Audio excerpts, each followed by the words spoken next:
the Columbia. The Columbia River would take them to their final destination, the Willamette Valley.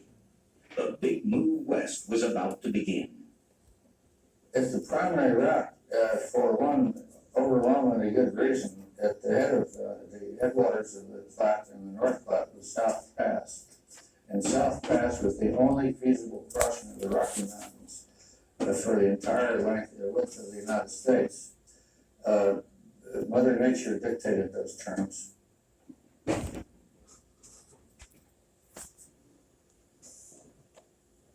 In the spring of 1843, nearly 1,000 people gathered near Independence, Missouri. They intended to form the first wagon train to travel all the way to Oregon's Willamette Valley. The whole country was watching. Skeptics abounded. Perhaps the most vehement was Horace Greeley, editor of the New York Daily Tribune. This migration of more than 1,000 persons in one body to Oregon wears an aspect of insanity. We do not believe 9/10 of them will ever reach the Columbia alive. But that 1843 wagon train, dubbed the Great Migration, did make it to Oregon.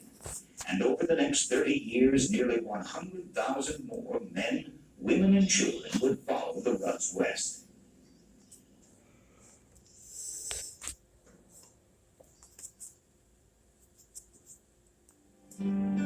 The United States map looked quite different in 1800. The nation ended at the Mississippi River. Even after the Louisiana Purchase in 1803, much of the West was closed to white settlement for nearly 50 years.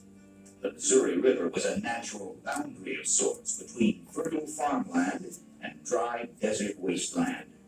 The U.S. government gave the wasteland to the Indians. To the southwest was Mexico. The extreme north, Russia. The British controlled the land in between, called Oregon country.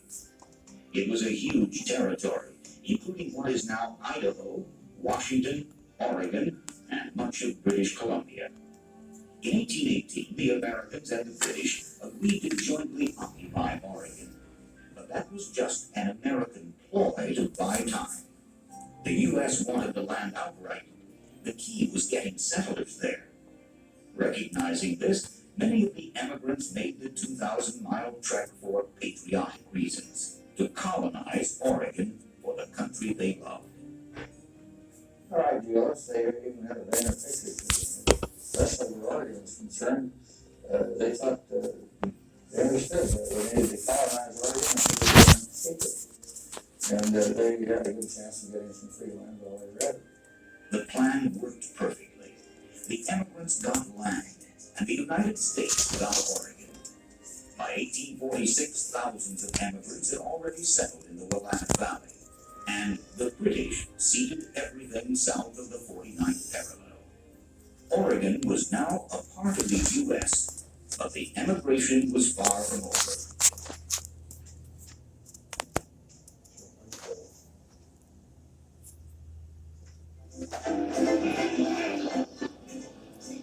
Each year in the early spring, Oregon-bound travelers from the east converged on St. Louis. It was the last big city most would ever see. The great Missouri River headed due west from here, so most loaded their wagons on the steamships for the upstream journey. The boats were packed full with emigrants, livestock, dreams. Francis Hoffman. The boat struggled upward for 7 or 8 days against the rapid current of the Missouri, grating upon snags and hanging for 2 or 3 hours at a time upon sandbars.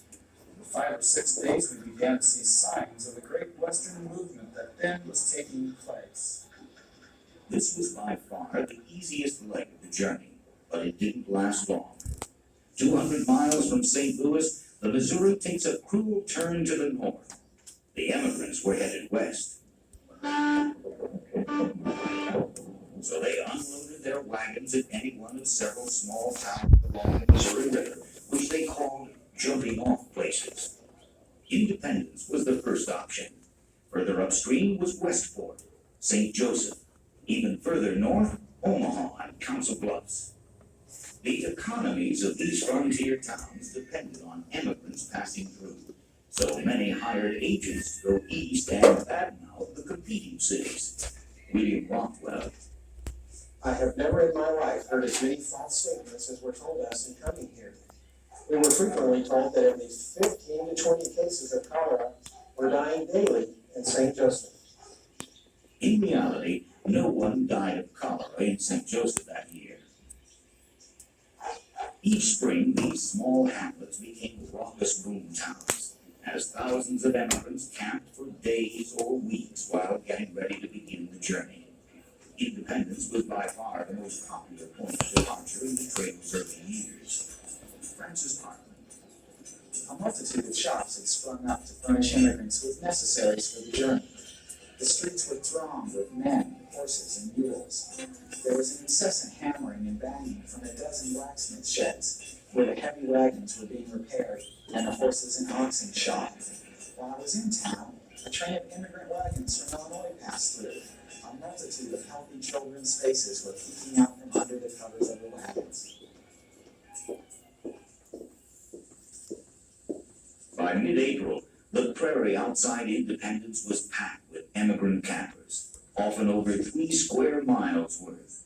It was so crowded, one immigrant spent 4 days just trying to find his friends. This entire mass of humanity was waiting for the grass to grow. Heading west too early meant the grass wouldn't be long enough for their animals to graze along the way, a mistake that could be fatal. If they left too early and weren't well stocked with grain, they could be in deep trouble if it was a dry year. So the key was rain on the plains. While they waited, the emigrants stocked up on supplies. Lansford Hastings. In procuring supplies for the journey, the immigrant should provide himself with at least 200 pounds of flour, 150 pounds of bacon, 10 pounds of coffee, 20 pounds of sugar, and 10 pounds of salt. That's over 400 pounds per person. A family of 4 would need over 1,000 pounds of food to sustain them on the 2,000-mile journey.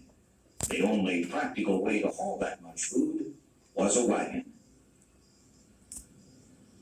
Huge Conestoga wagons were never used by the pioneers. They were just too unwieldy. Instead, the immigrants used small farm wagons. Although they may seem simplistic, these were technologically advanced vehicles. Building a covered wagon from scratch was beyond the ability of most immigrants, so they purchased their vehicles from one of several wagon manufacturers. This man's wagon company was so successful, it went on to manufacture automobiles. His name, John Studebaker.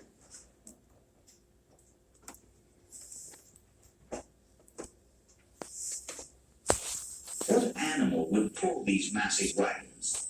That question was hotly debated in the jumping-off towns. Horses were quickly rejected. They could not live off prairie grasses along the way. As a result, most of the immigrants decided on oxen. They were strong, could live off grass or sage, and best of all, they were less expensive. Peter Burnett. The ox is a most noble animal, patient, thrifty, durable, gentle, and does not run off. Those who come to this country will be in love with their oxen. The ox will cleanse through mud, swim over streams, dive into thickets, and he will eat almost anything. Just one problem. Oxen were slow, very slow, about 2 miles per hour.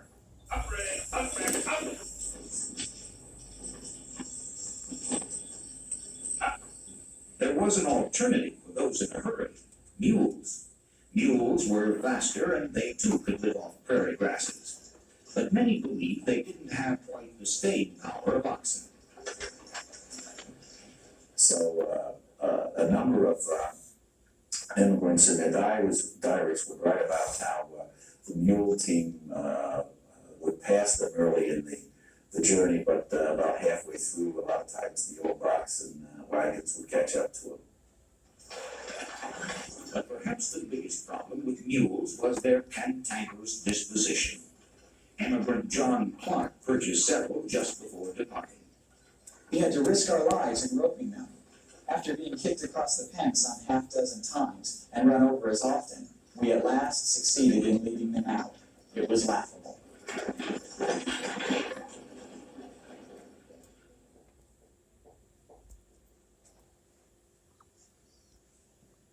Perhaps the most important thing the emigrants did in the jumping-off towns was hire an expert guide, a former mountain man who knew the route to Oregon.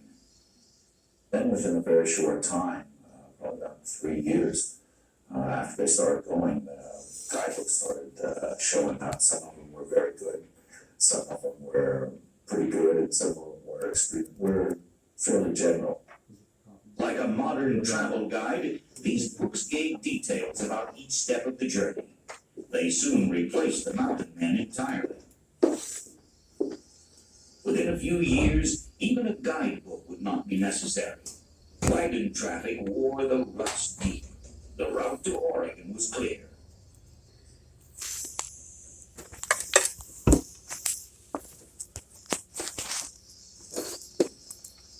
By late April or early May, the grass was long enough, and the journey began. Trouble was, everyone wanted to get started at the same time, and the result was often a huge traffic jam. Wagons bumping wagons, cutting each other off. Even worse were greenhorns from cities back east who had never before yoked an oxen or driven a mule team. They tipped their wagons, bumped into trees, and couldn't even get their animals to go in the right direction. These farmers from Illinois and Indiana, if you start following their values, they had no trouble with their oxen or their cattle or their horses or their mules, but the people that came out of New York or the East, the city people, they were constantly having trouble with their animals.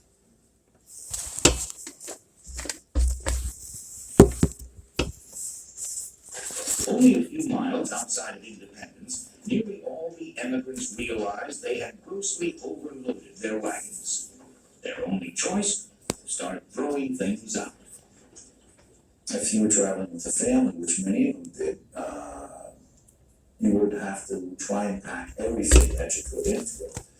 And I think people had the tendency to pack more than maybe what was needed, and certainly what their animals could haul.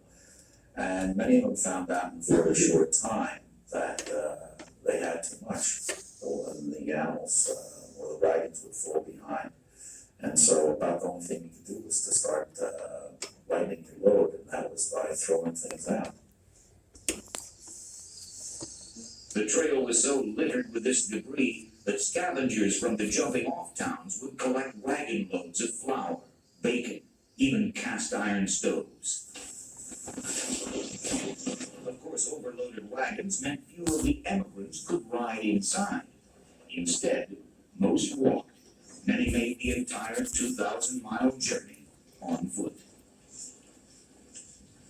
Able-bodied children of any age would walk, and some of them walked through across the United States, and frequently without shoes. What I marvel at is the things that we take for granted, and the speed at which we can do things.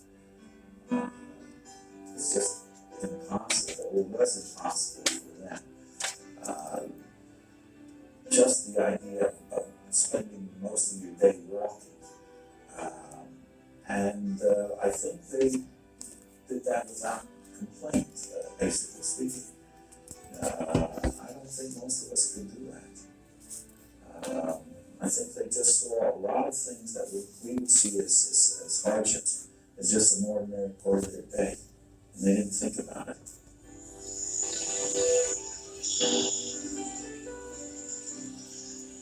But the hardships were just beginning. The difficult trail lay ahead.